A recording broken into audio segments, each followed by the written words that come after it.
ಅಲ್ಲಿ ಜೀತ ಮಾಡ್ಕೊಂಡಿದ್ದಂತವ್ರಿಗೆ ಭೂಮಿ ಕೊಡ್ರಿ ಅಂತ ಹೋರಾಟ ಮಾಡಿದ ಪರಿವರ್ತನೆಯ ಅಧಿಕಾರ ಕೃಷ್ಣಪ್ಪನವರು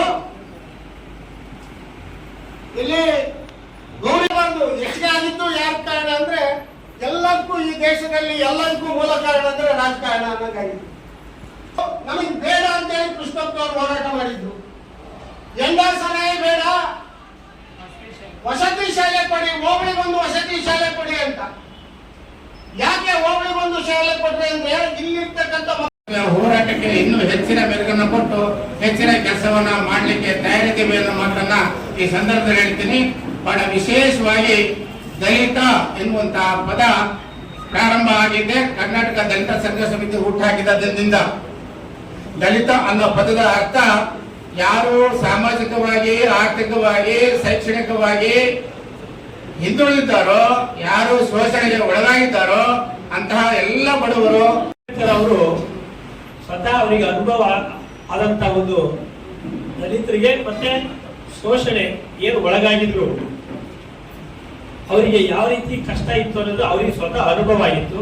ಅವರಿಗೆ ಅದನ್ನ ಯಾವ ರೀತಿಯಲ್ಲಿ ನಾವು ಆ ರೀತಿಯ ಶೋಷಣೆಗೆ ಒಳಗಾದಂತರಿಗೆ ನಾವು ಯಾವ ರೀತಿ ಅನುಕೂಲ ಮಾಡಬಹುದು ಅಂತ ಅವರಿಗೆ ಅಧಿಕಾರ ಕಾನೂನು ಸಲಹೆ ಕೊಡಬೇಕು ಅಂತ ಹೇಳಿದ್ರು.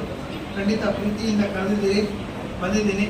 ಆದ್ರೆ ಒಂದು ಸಂಘಟನೆಯ ಉದ್ದೇಶ ಏನಿದೆ, ನಿಜವಾಗ್ಲೂ ಕೂಡ ಒಂದು ಶೋಷಣೆ ಆಗಿರ್ತಕ್ಕಂಥ ಅಂತಿಮ ವ್ಯಕ್ತಿಗೆ ನ್ಯಾಯ ಸಿಗಲೇಬೇಕು.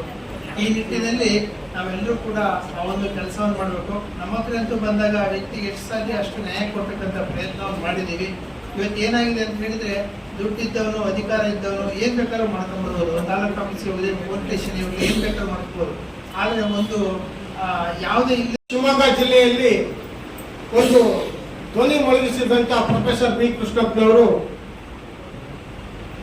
ಅವರು ಪ್ರತ್ಯೇಕವಾಗಿ ಕರ್ನಾಟಕದಲ್ಲಿ ಸಂಘರ್ಷ ಸಮಿತಿ ಅಂತಾನೆ ಕಟ್ಟಲಿಕ್ಕೆ ಕಾರಣ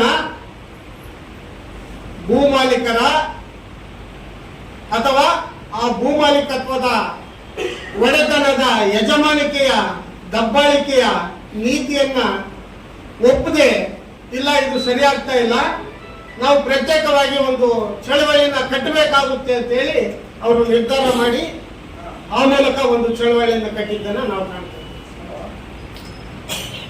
ಯಾಕೆ ಅವರು ದಲಿತ ಅನ್ನೋ ಪದನ ಅನ್ವೇಷಣೆ